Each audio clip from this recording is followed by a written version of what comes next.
What's going on, guys? I want to do a video today talking about this knife here, which is a Spyderco. You have not seen a Spyderco on my page in a long time. And there's a reason for that, and I'll get into some of that in this video here. But this is the new K390, or new-ish K390 Endura. I did get this knife in on Monday. It is currently Wednesday, November 25th of 2020, just in case you happen to watch this in the future. But I picked this knife up because it was $130. I felt comfortable at that price, even though we've seen prices continuously creep up with from a lot of these budget brands, these value brands. So it is a little bit higher than what I would normally be willing to pay for a knife like this. However, with the K390 steel, I felt like it was a good, a fair balance of price for what I was getting in the steel, regardless of whatever else was going on with the knife. And when I got the knife, there were definitely some things going on. So first, I want to talk about the pros. Why did I buy this knife in K390? Well, first of all, I didn't even know this knife was coming out. I don't really follow Spyderco all that much anymore. And like I said, I'll get into some of those things. But Michael Christie tagged me in an Instagram post. My buddy Gerald Outpost 76, who also has a YouTube page here, he commented back in the post. Roman K Knife Switzerland, he's talked about K390, Super Steel Steve, Chef Kalari, Steve, whatever you want to call him, Big Brown Bear, he's been talking, Triple B Handmade, Sean, he's been talking about his K390 Police for years now.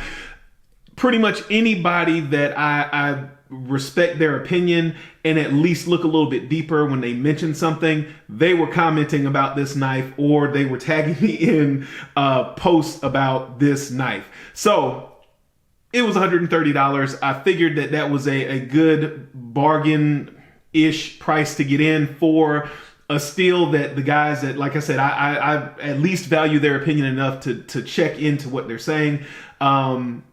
It was at least a value enough that I wanted to pick it up.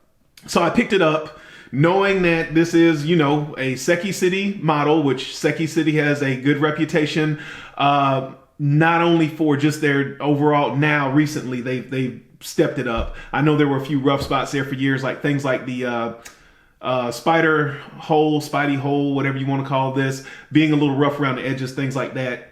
But in the past 2 or 3 years, they've stepped all of those things up. But they also have a good reputation for steel processing, as well as Spyderco themselves broadly having a good reputation for steel processing. So I knew that the core of why I was buying this knife, the blade, was going to be solid.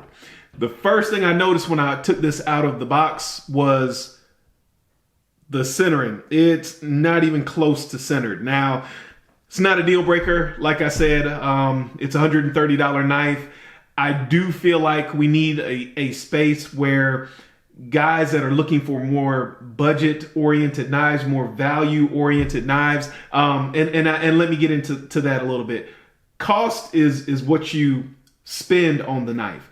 Value is what you're getting for the money that you spent on that knife. And I think in the past I've used those terms, and people have, I don't think they've come across appropriately. I'll put it that way. So, the value proposition, we already know the warranty is going to be hit or miss. You may send it back. They may do something about it. They may just offer you a store credit. They may send it back to you and say, you know, there's nothing we can do for you. So the warranty is not there. And then, like I said, the centering is off, which I showed you, which again is not a deal breaker for me. This is going to be a user knife. It's fine. One thing that I noticed, and I'm going to pull this out here, was the fact that, let's see if I can get it on camera here. If you can't see it on camera here, and I don't see it on the camera here, but that bottom screw towards the end of the knife, there are some little metal burrs that are sticking up from the knife the screw being machined pretty roughly. And actually, I'm sorry, it's not the bottom screw. It's this screw right here. And like I said, I don't know if you all will be able to make that out. I can't see it on my viewfinder here, but hopefully that's coming across on the camera screen on your end. But you're gonna say, Clint, you're nitpicking this $130 knife apart. You're telling me it's a budget knife. You're telling me about value. You're telling me all these things. You're telling me you didn't have high expectations. You're picking this knife apart. Literally, when I pulled the knife out of the box, my eyes happened to see the centering. And then when I was sitting in the recliner and I went to pick this knife up the first day I got it, I got stuck on some metal.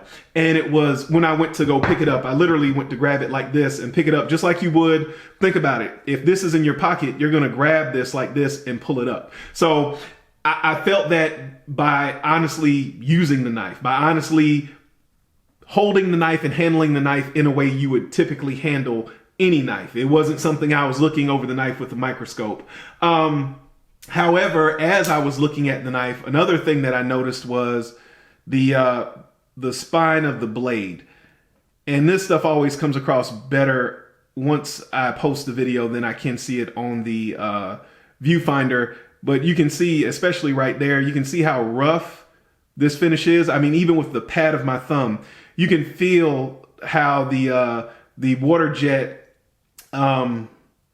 is just it wasn't removed, which again, it's a $130 knife. I'm not necessarily looking for this to be a perfect knife, but $130 is not a small sum of money. And to some people, $130 knife is going to be somewhat of an investment for them. So for those people, that is something that I would just note.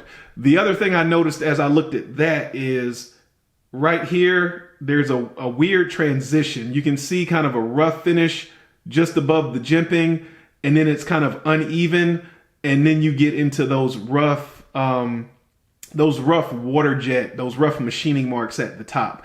So, but it's weird here. It's almost like a media blast or something. I can't see that on the viewfinder here, but again, I hope that's coming across for you all. Right above this jimping, right before you go up onto the radius of the blade, the hump here, there's a weird texture. So I thought that was a little bit weird. And then when I was shooting the video this morning, I noticed that, let's focus. I noticed that this screw, the female portion of the screw was standing up. If you look at the other screws, you can see the other ones are here. You can see that those are flush or even slightly recessed, but you can see this is standing up. So that's why I have this here. I have not tried to tighten this, but I figured I would do it on camera. This is as it came out of the box. And yeah, it's absolutely loose. So that's that. Again, little tiny attention to detail type stuff. You might say the finish on the back of the blade is nothing, the centering is nothing, but things like not making sure that the screws are secured. I know there was a whole red lock type thing that went on with Spyderco. I'm just saying, making sure it's secured, and I know someone will say it's one knife out of 10,000 knives, which I doubt that they've run that many already, but yes, this is a production knife, but again, value. What are you getting for the cost you are paying? You know, what are you getting for your money? Where is the value at? But the edge, that's another area. Let me talk about that. The edge of this knife, I did not notice any chatter marks, and chatter marks look kind of like what you see up here. And my understanding is we're seeing these Spyderco knives roll off the factory line with those chatter marks because they have basically a robot that comes in, a machine that comes in and robotically places the abrasive on the edge of the knife and grinds these secondary bevels, and that leaves some chatter marks that are becoming more common. And what Gerald Outpost 76 has seen is that, generally speaking, those chatter marks correlate to the burnt edge stuff that we talk about, and you see a reduction in the performance of the edge when you have a knife with those chatter marks versus when you don't have those chatter marks. But as with any knife, the more you sharpen, production knife, the more you sharpen, generally speaking, broadly speaking, the better performance you're going to see, because you're removing that overheated steel from the edge. And I won't go any deeper than that. Again, I'm keeping this pretty simple. I'm going to talk about the steel itself now, but if you want to know more about those types of things, burnt edges and all those types of things, I would check out K9 Switzerland. I would check out Outpost 76. I would check out Big Brown Bear, Sean, Triple B Handmade on Instagram. I would check out some Laren from Knife Steel Nerds. I would dig in as deep as you want to get on that stuff. I'm not here to kind of dig in that deep, because I want to be more of a curator of the information. I want to kind of piece it together and then allow you to kind of delve in deeper as you feel comfortable. So speaking of that, website coming, website coming, website coming. Keep your eyes open. I'll make an announcement here as well. Website coming this week. But the knife steel, let's get back to that. I'm rambling. I apologize. And we're at 11 minutes. I'm going to keep this a little bit shorter. Why did the guy who says the value is not there in these more budget-oriented brands, why did I purchase one of these knives? I purchased one of these knives because K390 is a steel that has very high wear resistance, pretty high wear resistance. Let me temper what I'm saying. Pretty high wear resistance for a production steel on a production knife, and it's going to have good edge stability. That is not the same thing as toughness, which you hear a lot of these companies talking about. There I go back to the bailout situation with Benchmade and all of that. Toughness is when you picture if this was a vise and I had this knife clamped in the vise and I wanted to bend this knife back and forth, kind of like an outdoor fixed blade knife. You want that knife to have a decent amount of toughness, because you may baton through a piece of wood and you need that knife to be able to bend and bow. And once you split that wood, for it to snap back, what we call elastic deformation. Again, I won't go any deeper than that. You don't necessarily need that, or I would even argue want that in a folding knife. A folding knife is a broken knife, for those of you guys that have been around a long time and really know about knives and how to use knives. Edge stability, I would argue, is a much more important characteristic, and this knife has that edge stability, which means even if you are a bit of a knucklehead, you should see less rolling and chipping when you're using this knife a little bit more aggressively. Now, can you go out there and pry open a manhole cover? No. Every knife can break. Every knife will take damage. Again, we're talking within reason here. If you want to see some examples of what K390 can do, Big Brown Bear, that's the name of Sean's page here on YouTube. Check out Big Brown Bear's YouTube channel. Just search K390. I'm sure you'll see his name pop up several times. That's why I bought this. For $130, I felt like this portion of the knife was worth that amount of money to me. I will report back as I gather more information. But one thing I forgot, and I don't know if you guys will be able to see this, but as these scales were molded, there's a little bit of like flashing or overhang here on the scale itself. So it's a little bit sharp, but I mean, again, you know, I'll get in here with this would be a great time to have a Spyderco sharp maker get in here and wear that down a little bit. I don't have a sharp maker anymore, but I'll just take like my double stuff, if I can find it, or like a high grit diamond stone, and just rub it down there 2 or 3 times, and it'll knock that edge off, and it won't be as aggressive and such a hot spot. But again, guys, that's some of the reasons why I talk about the value in some of these knives: Benchmade, Spyderco, ZT, on and on, Kershaw, on and on.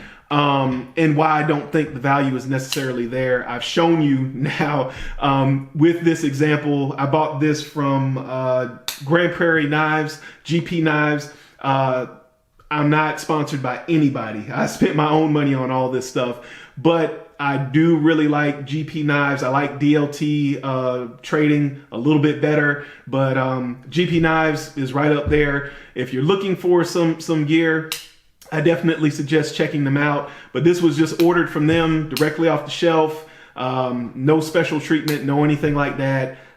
This wasn't provided by Spyderco or anything. This is just one example straight off the shelf, straight to my camera for you all to see and experience. The last thing I'll mention is this Interflon. I put some Interflon on here. Now earlier today it was working a little bit better, but the Interflon is a dry lubricant that was suggested to me by K390 Switzerland, Roman. I haven't used it enough to really form a solid opinion on it, but he swears by this stuff. He likes it better than nano oil. I got it on Amazon. I think it was like $16 or $20. I don't remember. I know a lot of you guys are going to freak out over the price. This is a huge bottle. This will last you years and years and years. If you are looking for something more than just, you know, the 3-in-1 oil that you got on your shelf out in the shed, I would suggest checking this stuff out. Comes with high recommendations. I've had some pretty decent experience with it. I don't know that I necessarily like it better than nano oil at this point, but hey, take that for what it's worth. But that's the video for today, guys. I hope you guys found some information here that was useful. As always, please comment down below if you have any experiences or you want to talk about value or anything like that. I appreciate you guys watching. I hope you have a great Thanksgiving. Remember, a lazy man carries a dull knife, and don't be a dumb person with a smartphone.